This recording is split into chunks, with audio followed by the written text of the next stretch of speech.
बिना माटी रे घास चाष शुणिला बेलू अजब लगे किंतु यही अजब जिनिस को सफल कर देखाई जगतसिंहपुर जिला रघुनाथपुर नुआगढ़ गाँव क्षेत्रमोहन बेहरा।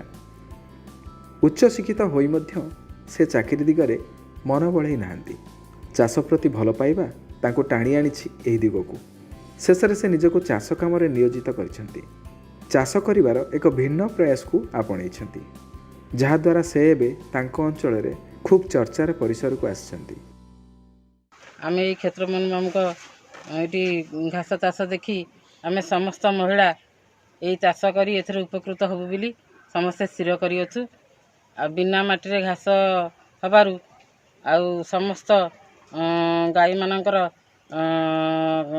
खाद्य योजना এটা ଆରମ୍ଭ ହେଇଛି। ଆମେ ଏଠି କ୍ଷେତ୍ରମୋହନ ବାବୁଙ୍କ ଠାରୁ ଶୁଣିଲୁ ହାଇଡ୍ରୋପୋନିକ୍ ଘାସ ବିନା ସାର ବିନା ମାଟିରେ ଘାସ ଚାଷ କରାହେଉଛି। ଆମେ ପ୍ରଥମରୁ ଘାସ 10 ଦିନ ହେଲା ବେଳେ ଆମେ ଏଠିକି ଆସିଥିଲୁ।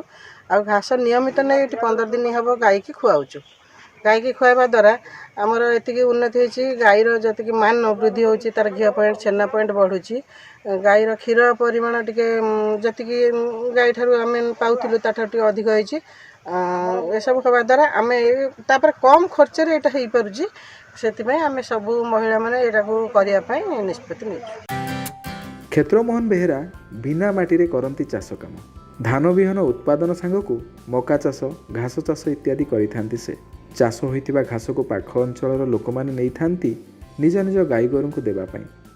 आमे सेही दाना मानकर केमिति घास करबा, तेणु मका दाना गहम दाना एवं मुग दाना उपरे ये व्यवस्था तैयारी जो गुटा कि बिना माटी घास चाष।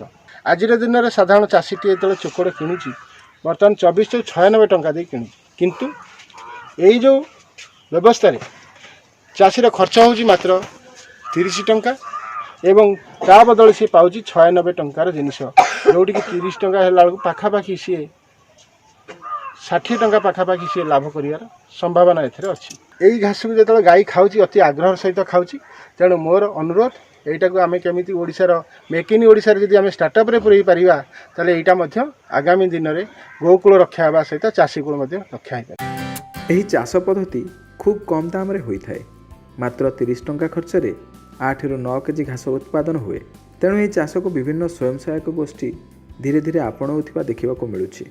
Jagatsinghpur Duryodhan Maharana report NNS Odia. आम सह जोड़ी हेबा पई आम चैनल NNS ओडिया को सब्सक्राइब करंतु।